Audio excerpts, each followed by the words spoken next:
नमस्ते मित्रों, कथा निधि चैनल पर आपका बहुत बहुत स्वागत है। हमारी आज की कहानी का नाम है क्षरण, जिसे लिखा है सर्वप्रिय लेखिका, हिंदी और मराठी में समान रूप से ख्याति प्राप्त मालती जोशी जी द्वारा। तो चलिए कहानी शुरू करते हैं।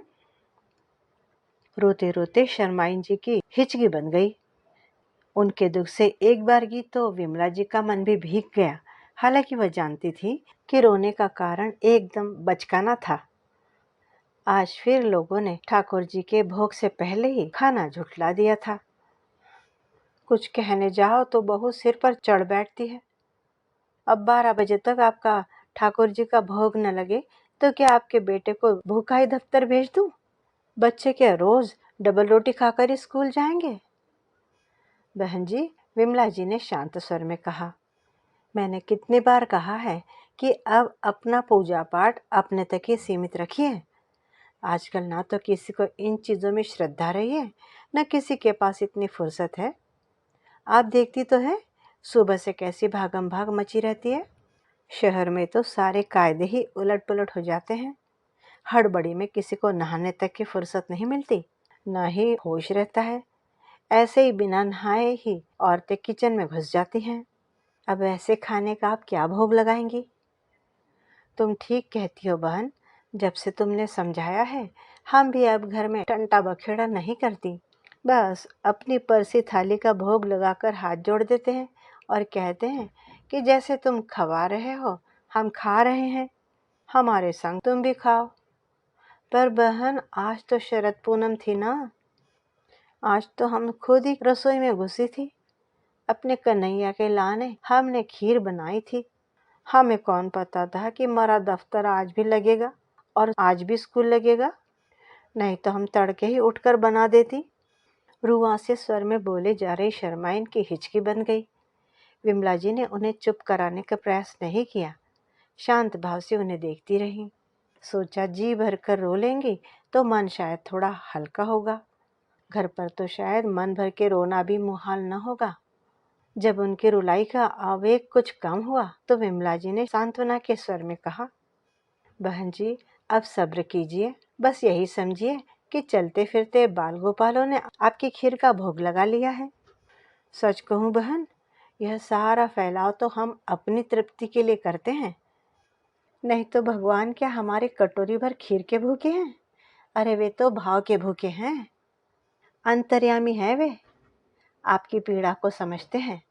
इसीलिए आप यह सोच अपने मन से बिल्कुल निकाल दीजिए, तभी संतोष मिलेगा आपके मन को। वाह बहन, धन्य हो। इसीलिए तो हम भागी भागी यहाँ आती हैं तुम्हारे पास। घड़ी भर आपके पास बैठ लेती हैं, ज्ञान की बातें सुन लेती है तो हमारे कलेजे को धीरज बन जाता है, शांति मिलती है, सारा दुख बिसर जाता है। अपनी प्रशंसा से पुलकित हो गई विमला जी, पर उन्होंने अपनी गंभीरता बनाए रखी। अच्छा यह बताइए कि आपने कुछ खाया है सुबह से या यूं ही बैठी हुई हैं? अगर आप यूं ही भूख हड़ताल करेंगी तो आपके घर के भीतर बैठे हुए भगवान भी भूखे रह जाएंगे। वो क्या आपको अच्छा लगेगा? ना बहन, अब हम वैसा नहीं करती। न गुस्से में भूखे रहती है, न खटपाटी लेकर लड़ती हैं। क्या फायदा? न किसी को हमारे रूठने की परवाह है, न किसी को मनाने की फुर्सत है। अपना खून और जलता है। यह हुई ना समझदारी की बात। विमला जी ने उन्हें शाबाशी देते हुए कहा, चलिए अब घर चलते हैं। विमला जी का बहुत मन था कि शर्माइन को अपने घर थोड़ी देर लेकर चलते हैं, थोड़ा प्रकृतिस्थ हो लेंगी, पर साहस नहीं हुआ। बहू को अच्छा लगे न लगे, बेटे के विचार उस दिन जान ही चुकी थी। उस दिन मंदिर से लौट रही थी और रास्ते में समीर मिल गया। उसने गाड़ी रुकवाई और इन दोनों महिलाओं को आदर सहित गाड़ी में बिठाया। उनका घर आते ही उसने उतरकर पीछे का दरवाज़ा खोला उन्हें उतरने के लिए। फिर भीतर तक उन्हें छोड़ने गया, प्रणाम भी किया सिर झुकाकर। विमला जी तो गदगद हो गई। सुशील और विनम्र बेटा हो तो हर माँ का दिल गदगद होता है, अभिमान से भर जाता है। पर उनका यह सारा अभिमान घर में घुसते ही चूर चूर हो गया। सोफे पर बैठकर जूते खोलते हुए समीर ने कहा था, मामी इस बुढ़िया को ज्यादा मुंह न लगाया करो। बड़ी चेटू है। सुनकर वे सन्न रह गई। समीर ऐसी भाषा बोल सकता है? उन्हें तो विश्वास ही नहीं हुआ। लगा कि उनके अपने संस्कारों में ही कहीं कुछ खोट रह गई है। लगा जैसे उनकी सारी साधना विफल हो गई हो। कसैले स्वर में बोली, बूढ़ी तो बेटा मैं भी हो गई हूँ। कल को मेरे लिए कोई ऐसी बात कहे तो तुम्हें कैसा लगेगा? कट कर रह गया समीर। सफाई सी देते हुआ बोला, मैं तो ये कह रहा था मम्मी कि आपका उनका कोई मुकाबला नहीं है। बेकार में बोर होंगी। ऐसा है बेटा, आदमी को हर हाल में एक हम उम्र साथी की तलाश होती है। बुढ़ापे में तो ये ज़रूरत और भी बढ़ जाती है। और मुझे क्या, 2 घड़ी बातें ही तो करनी है। कोई अपनी डिग्रियों की नुमाइश थोड़े ही लगानी है। समीर ने फिर कोई प्रतिवाद नहीं किया। उन्होंने भी मन ही मन निश्चय कर लिया कि अब से वे रास्ते में समीर से नहीं टकराएंगी। जिंदगी भर घड़ी बांधती रही हैं, इतना ध्यान तो वे रख ही सकती है। वैसे समीर ने ठीक ही कहा था। उनका और शर्माइन का कोई मुकाबला नहीं था। कहीं कोई साम्य नहीं था दोनों में। शर्माइन बेचारी सीधी सादी मिडिल फेल घरेलू महिला थी जो जबरन वानप्रस्थ में ठेल दी गई थी। उनके मन प्राण तो अभी घर गृहस्थी में ही बसते हैं। और विमला जी की उम्र का एक लंबा दौर प्रधानाचार्य की कुर्सी पर बीता था। सेवानिवृत्ति के बाद वे मजबूरन बेटे की गृहस्थी में आ गई हैं। पर न उनका घर में मन रमता है, न बाहर जाने की इच्छा होती है। पर हमेशा से वे ऐसी नहीं थी। एक समय था जब उन्हें भी घर गृहस्थी का शौक था। वे भी पति और बच्चों के लिए नाश्ता बनाती थी, स्वेटर बुनती थी। उन्हें भी बढ़िया तोड़ना, अचार बनाना और पड़ोसन से गप्पे लड़ाना आता था। मेहंदी महावर लगाना, बुलवों में जाना और सोहर बनने गाना उन्हें भी बहुत अच्छा लगता था। पर विधाता को उनका यह सुख मंजूर नहीं था। एक ही झटके में उनका यह सुख छिन गया और मजबूर होकर दोनों बच्चों को साथ लेकर भाई की गृहस्थी में आश्रय खोजना पड़ा। अपनी गृहस्थी के खट्टे मीठे अनुभवों का स्वाद भी भूल गई। भाभी की गृहस्थी के कड़वे कड़वे बोलों को ही कि कड़वे बोलों की कड़वाहट ही उन्हें याद रह गई। लेकिन यूं अपमान सहते रहना उनकी फितरत में नहीं था। सोच लिया कि बच्चों को जब तक अपने हक की छत नहीं दे देती, वे चुप या यूं ही नहीं बैठी रहेंगी। और सचमुच वे एक पल भी चैन से नहीं बैठी। सुबह शाम किताबों से जूझती, अपनी पढ़ाई पूरी की, एक फटीचर से स्कूल में नौकरी करती रही। दोपहर को एक फटीचर से स्कूल में पढ़ाती। बीए किया, बीएड किया, एमए की डिग्री ली। कस्बे की ही सही, पर एक बढ़िया सरकारी नौकरी पाने के बाद में ही उन्होंने दम लिया। जिंदगी की इस आपाधापी में पूजा पाठ करने के लिए तो उन्हें समय ही नहीं मिला। पूजा पाठ पर से तो उनकी आस्था ही उड़ गई थी। हाँ, क्वार्टर मिलने के बाद में उन्होंने घर में मंदिर बनाकर वहां 2 फोटो लगा दिए थे। एक राम पंचायतन का और उसके बाहर अपने पति का, बच्चों के पिता का। ईश्वर के आगे हाथ तो शायद ही कभी जोड़ती थी, लेकिन सुबह शाम अगरबत्ती जरूर जला देती, ताकि घर में एक सात्विक वातावरण बना रहे, ताकि बच्चों के मन में भगवान का डर और पिता की याद बनी रहे। समीर की शादी के बाद ये दोनों तस्वीरें उन्होंने समीर को दे दी थी और फिर इस ओढ़ी हुई औपचारिकता से भी वे मुक्त हो गई थी। इसलिए जब यहाँ आकर उन्होंने नियम से मंदिर जाना शुरू किया तो समीर को बहुत आश्चर्य हुआ। लेकिन नेहा ने उसे बहुत ही सामान्य ढंग से लिया, सहज वृत्ति के रूप में लिया। बोली, अरे इस उम्र में सभी को भगवान याद आते हैं। तुम्हारी मम्मी भी सब लोगों से अलग थोड़े ना है। पर समीर जानता है कि मम्मी किस मिट्टी की बनी हुई है। वो सचमुच दुनिया से अलग है। वह पत्नी की बात पर विश्वास नहीं करता और उससे बहस भी नहीं करता। नहीं तो किसी दिन कारण तक पहुंच ही जाएगा। और कारण ऐसा है कि विमला जी को सोचते भी शर्म आती है। 3 बजते हैं और उनके पेट में मरोड़ सी उठने लगती है। मन चाय के लिए व्याकुल होने लगता है। कौन विश्वास करेगा कि अपनी तलब को भुलाने के लिए ही वे मंदिर की ओर भागती है। उन्हें अपना वह छोटा पर सुसज्जित ऑफिस याद आता है। घड़ी की सुई 3 पर होती और जमुना मेज पर चाय रख जाती। कभी उसे आवाज देकर याद दिलाने की जरूरत नहीं पड़ी। उस समय अगर कोई बाहर वाला बैठा होता तो उसके लिए भी बिना कहे चाय आ जाती। लेकिन स्टाफ के लोग उस समय वहां झांकते भी नहीं थे। सब जानते थे कि यह मैडम का टी टाइम है, इसमें कभी व्यतिक्रम नहीं हुआ। जब तक सुषमा थी वही चाय बनाकर देती थी। उसकी शादी के बाद कालीचरण ने ये काम संभाल लिया। कालीचरण उनके घर का पीर, बावर्ची, भिश्ती सब कुछ था। रिटायरमेंट के बाद जब वह राजपूत से चलने लगी थी तो जमुना और कालीचरण कितना रोए थे। यूँ तो सारा स्टाफ और छात्राएं भी काफी रोई थी, लेकिन ये दोनों तो किसी से संभल ही नहीं रहे थे। बिलख बिलख कर कह रहे थे, अरे हमारी तो माँ जा रही है, क्या हमें रोने भी नहीं दोगे? अब यहाँ आकर सब सपना सा लगता है। माँ बिछड़ने पर कौन रोता है आजकल इतना? वह तो कोई और ही रिश्ता था। दुख तो उन्हें भी हुआ था। अपनी बसाई दुनिया छोड़कर जाते हुए किसी दुख नहीं होता। खुशी की बात यही थी कि समीर और बहू नेहा स्वयं उन्हें लिवाने पहुंच गए थे। यहाँ पहुंचने के बाद भी बहू 3-4 दिन तक काम पर नहीं गई। उसे मालूम था कि इतने व्यस्त जीवन के बाद ये अकेला घर मम्मी जी पर भारी पड़ेगा। मानसिक रूप से सेटल होने में तो उन्हें शायद साल भर लग जाएगा। तब उन्होंने ही नेहा से कहा था, तुम अपनी छुट्टियां क्यों जाया करती हो? मैं धीरे धीरे एडजस्ट कर लूंगी। नेहा शायद उनकी इसी अनुक्रिया की बाट जोह रही थी, सो दूसरे ही दिन वह पति के साथ चल पड़ी। घर में रह गई विमला जी, 2 साल का उदित और उसकी आया रामबाई। उनसे तो अकेले खाना भी न खाया गया। 1 बजे प्राची स्कूल से लौटी, तब जाकर घर में जरा रौनक हुई। 3 बजे चाय की तलब हुई। रामबाई को आवाज दी, बाई चाय बना लेती हो? हम तो खाना भी बना लेते हैं जी। तो एक कप बढ़िया सी चाय बनाओ, शक्कर जरा कम। रामबाई ने उत्साहित होकर चाय बनाई, ट्रे में सजाकर चाय सामने हाजिर कर दी। मन प्रसन्न हो गया। 3-4 दिन तक यह क्रम चलता रहा। 3 बजते नहीं और रामबाई चाय का कप बाकायदा ट्रे में सजाकर पेश कर देती।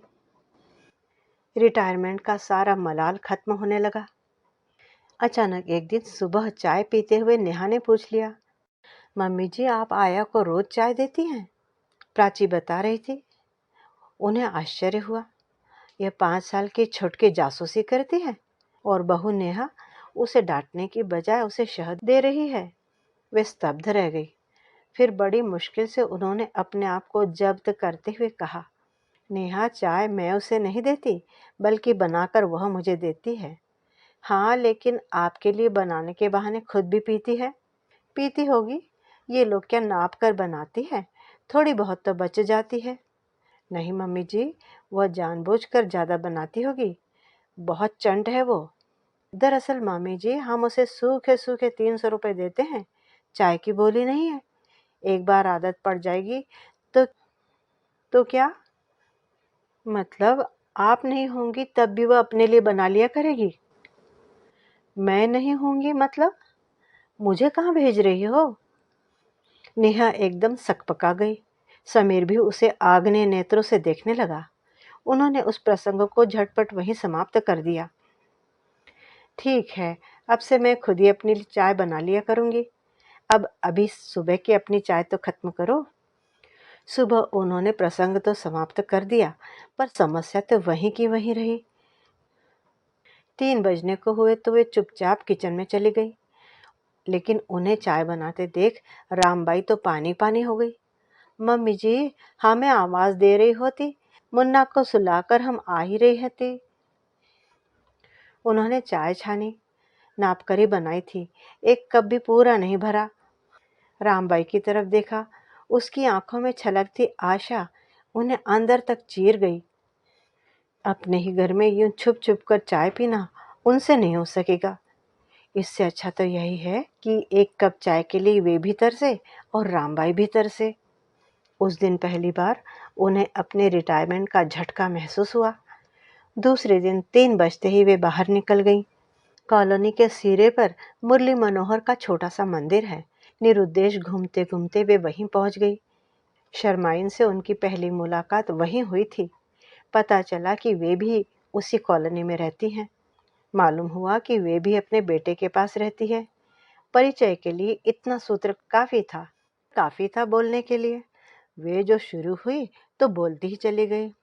बोलते बोलते कब वे रोने लगी पता ही नहीं चला। उनके दुखों की बाढ़ में विमला जी की अपनी पीड़ा मन की तलहटी में कहीं चली गई। पहली ही मुलाकात में घर का कच्चा चिट्ठा खोलने वाली उस स्त्री के प्रति उन्हें वितृष्णा भी हुई, पर सहानुभूति का पलड़ा भारी रहा। फिर तो यह रोज का क्रम हो गया। अनपढ़ और गंवार होने का एक फायदा यह है कि अपने दुखों को छिपाने का नाटक नहीं करना पड़ता, खुश होने का नाटक नहीं करना पड़ता। शर्माइन तो अपने साथ आंसुओं का अक्षय कोष लेकर चलती थी, जैसे बच्चों की तरह रोती थी। पर विमला जी उन्हें औपचारिक सांत्वना देती थी, स्थिति से समझौता करने की सलाह देती थी, कर्मकांड की व्यर्थता समझाती थी, भक्ति तत्व के सिद्धांत सुनाती थी। वे तो खुद हैरान रह जाती थी कि इतना ज्ञानामृत उन्होंने कहां से इकट्ठा कर लिया। शायद जीवन का अविरत संघर्ष ही उन्हें दार्शनिक बना गया था। चाहे जो भी हो, शर्माइन तो उन्हें गुरु मानकर पूजने लगी थी। इस चक्कर में 3 बजे की चाय कब छूट गई पता ही नहीं चला। एक दिन रविवार की दोपहर को समीर खुद उनके लिए चाय बनाकर ले आया तो उन्होंने निग्रह पूर्वक मना कर दिया। आपने चाय छोड़ दी? क्या बात करती हैं? कोशिश कर रही हूँ। आजकल डॉक्टर लोग कम पीने की सलाह देते हैं ना रे। समीर ने फिर जिद नहीं की। नेहा ने एकाएक पैर छुए तो वे चौंक कर उसकी ओर देखने लगी।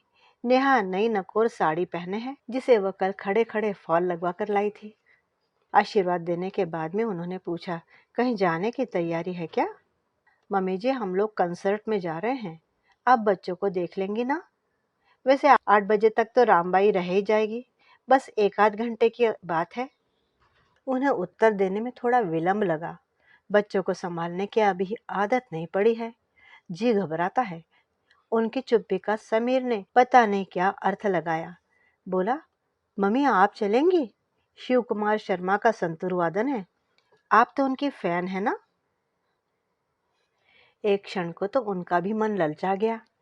रेडियो पर, रिकॉर्ड प्लेयर पर तो कई बार सुना है, पर सामने बैठकर सुनने का आनंद ही कुछ और है। पर उन्होंने देखा नेहा के चेहरे पर रेखाएं खींचने लगी थी, तनाव की।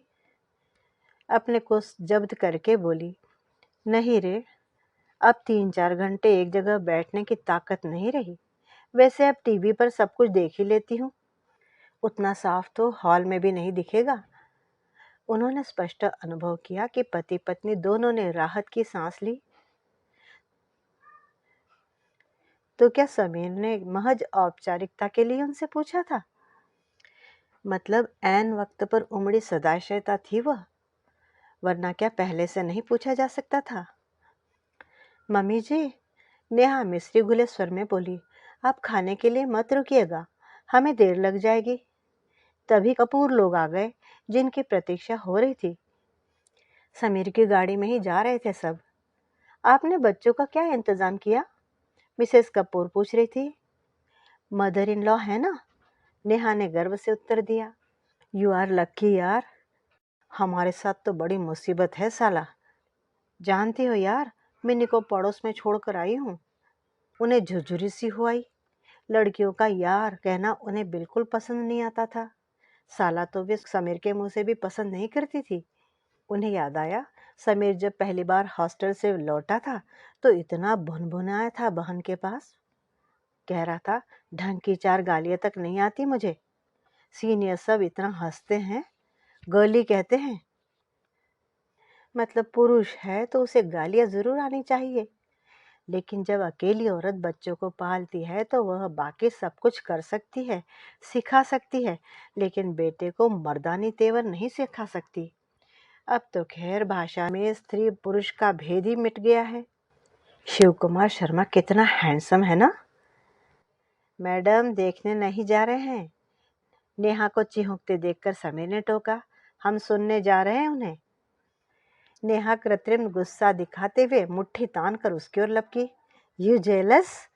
फिर सास की उपस्थिति का ख्याल आते ही साम कर चुप हो गई। उन्होंने सारे प्रसंग को देखा और अनसुना करते हुए बोली, अब तुम लोग घड़ी की ओर भी तो देखो, 6:45 तो यहीं हो गए हैं। वे लोग हड़बड़ाकर उठे। थोड़ी देर में हॉल खाली हो गया। वे कुछ देर तक वहीं बैठी रहीं, शोकेस में सजी समीर की पुस्तकें और कैसेट देखती रही। उन्हें खुशी हुई कि इतनी जानलेवा नौकरी के बावजूद समीर में सांस्कृतिक चेतना कायम है। अच्छे और बुरे की पहचान है उसमें। बच्चों के मानसिक और बौद्धिक विकास के लिए उन्होंने जितना श्रम किया था, समीर ने उसे जाया नहीं होने दिया था। कस्बे में रहते हुए वे हमेशा जागरूक रही कि उनके बच्चे देहाती या गंवार ना कहलाए। पता नहीं कहाँ कहाँ से किताबें मंगवाती थी बच्चों के लिए। पति के जमाने का एक रिकॉर्ड प्लेयर था घर में, उनके लिए अच्छे अच्छे रिकॉर्ड खरीदती थी। समीर को क्रिकेट की महंगी किट खरीद कर दी थी। सुषमा बैडमिंटन खेलती थी। दोनों बच्चों के लिए इंग्लिश कन्वर्सेशन की, सितार की, तबले की ट्यूशन लगवा रखी थी। सुषमा तो अब अपनी गृहस्थी में ऐसी रच बस गई है कि रोज का अखबार तक पलटकर नहीं देखती। बस दिन भर वीसीआर पर पिक्चर देखती रहती है। पर समीर अब भी साहित्य और संगीत से जुड़ा हुआ है और नेहा को भी अपने रंग में रंगना चाहता है। नेहा भी प्रेम से उसके साथ हर जगह जाती है, पर उसके लिए हर कार्यक्रम का मतलब है नई साड़ी का उद्घाटन। रात 8 बजे उदित को सुलाकर रामबाई घर चली गई। उसके बाद दादी और पोती खाना खाने बैठी। दादी माँ, हमें हलवा चाहिए। प्राची को तो सुबह शाम गाजर का हलवा चाहिए। उसकी माँ ने इसीलिए तो ढेर सारा बना कर रख दिया है। पर दादी दोपहर में उसे खाने को नहीं देती गाजर का हलवा। उस समय बाहर बरामदे में रामबाई अपना एल्यूमिनियम का टिफिन खोलकर बैठी होती है। रामबाई के खाने का 2-4 बार वे नजारा कर चुकी हैं, पर अचार की एक फांक तक देने का भी उन्हें साहस नहीं होता। बहू ने जता रखा है कि सूखी तनख्वाह की बोलिए मम्मी जी, खाने का कोई ठहराया नहीं है, आप उसकी आदत मत बिगाड़िए।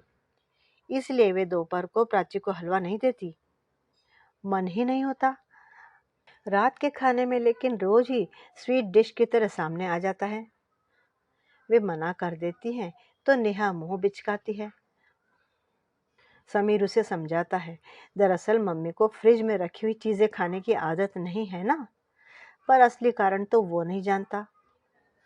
वे शायद उसे बताएंगी भी नहीं, पर वे खुद उस प्रसंग को भूल ही नहीं पाती है। अभी 5-6 दिन पहले की ही तो बात है। उदित का जन्मदिन था। काफी लोगों का खाना था। उसके लिए मेहनत और काफी तैयारी करनी पड़ी थी। रामबाई को भी अपने ठहराव से ज्यादा काम करना पड़ा था। टेंट हाउस से मंगवाए हुए बर्तन धोना, फर्नीचर खिसकाना, सब में उसने हाथ बटाया था। गाजर तो पूरी 5 किलो उसी ने कसी थी। विमला जी की इच्छा थी कि कम से कम उदित के जन्मदिन पर तो उदित की आया घर से अपना खाने का टिफिन न लाए। पर उन्होंने नेहा के निजाम में दखल देना सही नहीं समझा और चुप ही रही।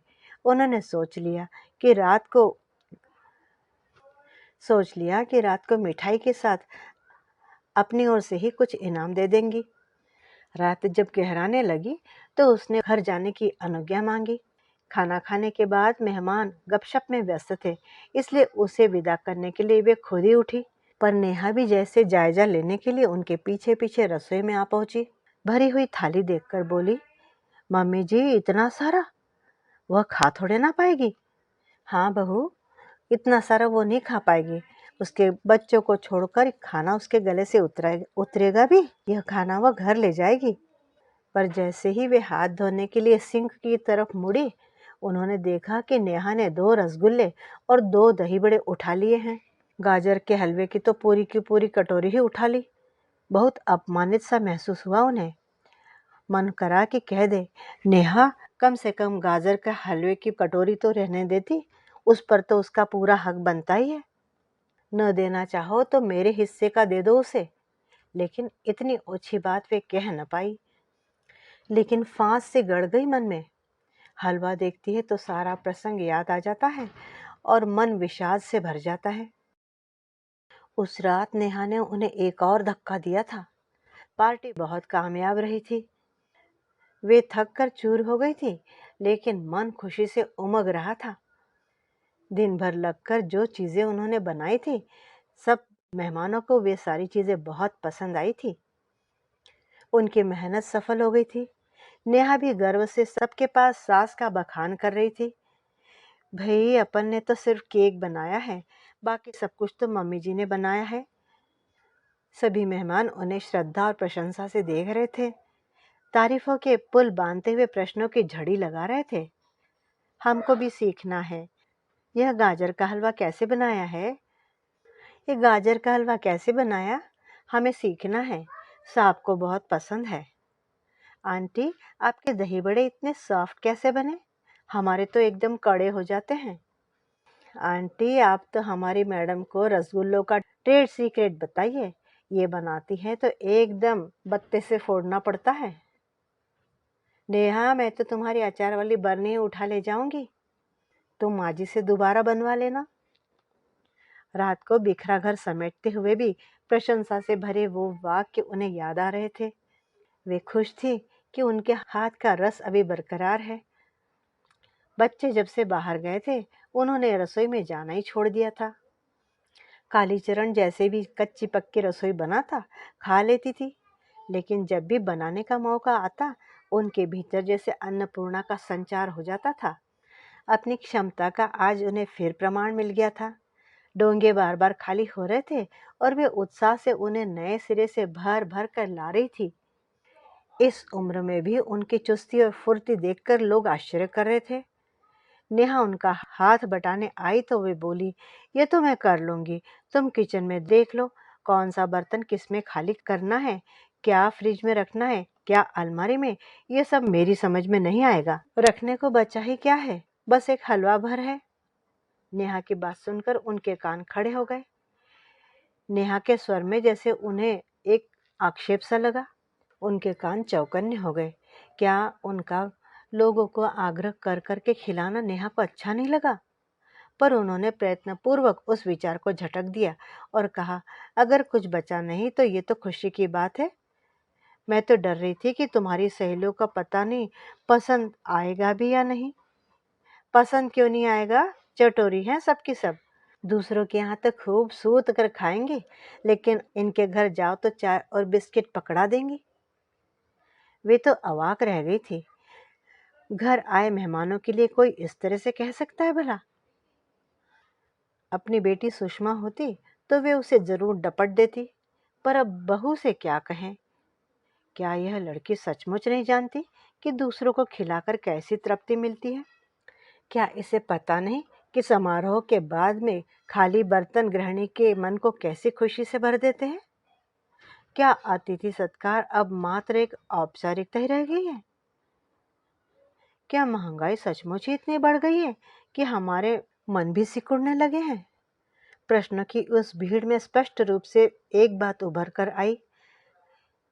उन्हें मानना पड़ा कि बहुएं अपने साथ केवल दान दहेज नहीं लाती, अपने साथ अपने संस्कार भी लाती हैं, और वे संस्कार नए घर में भी धीरे धीरे अपनी जड़ें जमाने लगते हैं। सुषमा ने इस बार भी संतरों की सौगात भेजी है। उसके यहाँ बड़े बड़े बगीचे हैं। आम, अमरूद और संतरे अपने अपने मौसम में खूब फलते हैं। संतरा तो साल में 2 बार आता है। सुषमा भी माँ के पास, भाई के पास हर मौसम के फल भेजती। जब वे राजपुर में थी तो वे सारे मोहल्ले में सुषमा के बगीचे का मेवा बांटती थी, अपने स्टाफ को भी खिलाती थी। सुषमा को सब असीसते थे और कहते भी थे उनसे, बहन जी आप बड़ी भाग्यवान हो, आपकी लड़की को बड़ा अच्छा घर वर मिला है, और जैसा बड़ा घर है वैसा ही बड़ा दिल भी मिला है। वे सुनती और उनकी छाती चौड़ी हो जाती। इस बार तो उन्हें सुषमा की सौगात से कुछ ज्यादा ही खुशी हुई थी। इस घर में आने के बाद से पहली बार लगा कि वे अपनी मर्जी से कुछ कर सकती है। उन्हें नेहा का मुंह जोहने की जरूरत नहीं है। उन्होंने प्लास्टिक की सुंदर टोकरी में सजाकर आस पड़ोस के घरों में संतरे पहुंचाए। रामबाई के लिए भी एक पैकेट अलग से रख दिया। समीर के ड्राइवर को भी वे नहीं भूली। मंदिर जाते समय एक पैकेट शर्माइन के लिए भी लेती गई। उनसे बोली, हमारी बिटिया की बाग के हैं, हमारी ओर से अपने राधा गोविंद जी को अर्पण कर दीजिएगा। उस सरल हृदया वैष्णवी ने वह पैकेट अपने माथे से लगाकर अपने पास रख लिया। वे जानती हैं कि जब तक वे राधा मोहन को भोग नहीं लगा लेंगी इन फलों का, शर्माइन फल की एक फांक भी मुंह में नहीं धरेंगी। रात बिस्तर पर लेटी तो बड़ी प्रसन्न थी। बरसों की आदत थी उनकी, हमेशा दोनों हाथों से लुटाती ही आई थी। अपना ज्ञान, अपना प्यार, कुछ भी तो उन्होंने सहेज कर नहीं रखा। यहाँ आकर सब कुछ थम गया था, लेकिन बड़ी घुटन सी होती थी। आज मन जैसे एकदम हल्का हो आया। सुनिए, जरा अमरावती का कोड तो लगाना। वे एकदम उठ बैठी। नेहा क्या सुषमा को फोन लगा रही है? चलो अच्छा है, वे भी बेटी से दो बातें कर लेंगी, बच्चों के हालचाल पूछ लेंगी। वे उठकर चलती हुई दरवाजे तक पहुंची भी, लेकिन फिर वापस लौट आई। नेहा क्या सोचेगी कि मम्मी इधर ही कान दिए रहती हैं। समीर तो उन्हें खुद ही आवाज दे देता है, फिर इतनी बेसब्री क्यों? वे सावधान की मुद्रा में पलंग की पाटी पर ही बैठ गई। समीर जैसे ही बुलाएगा वे फट जा उठकर चल देंगी। उधर नेहा फोन पर शुरू हो गई थी। दीदी, यहाँ सब ठीक है। हाँ, मम्मी जी भी ठीक है, बच्चे भी ठीक है। हाँ, जाती है। मैंने कहा आपको धन्यवाद तो दे दूं, आपके संतरों के लिए। आपके बगीचे के हैं ना, तो आपकी तरह मीठे ही होंगे। अरे अभी चखे कहाँ हैं? जरा कॉलोनी वालों का राउंड तो पूरा हो जाए, बच जाएंगे तो हम भी चख लेंगे। इसके आगे वे सुन न सकी। दोनों हाथों में सिर थामकर बिस्तर में धंस गई। आंसुओं का एक सैलाब सा पलकों में आ गया। आस्थाओं के टूटने का दर्द क्या होता है, इसे उन्होंने नए सिरे से महसूस किया। सोचा, काश वे भी शर्माइन की तरह अनपढ़ और गंवार होती, तो वे भी उनकी तरह हिलक हिलक कर रो लेती। पर वे जानती हैं कि वे रोएंगी नहीं। इस बार भी अपनी पीड़ा का समुद्र चुपचाप पी जाएंगी। अपनी टूटन किसी पर जाहिर नहीं होने देंगी।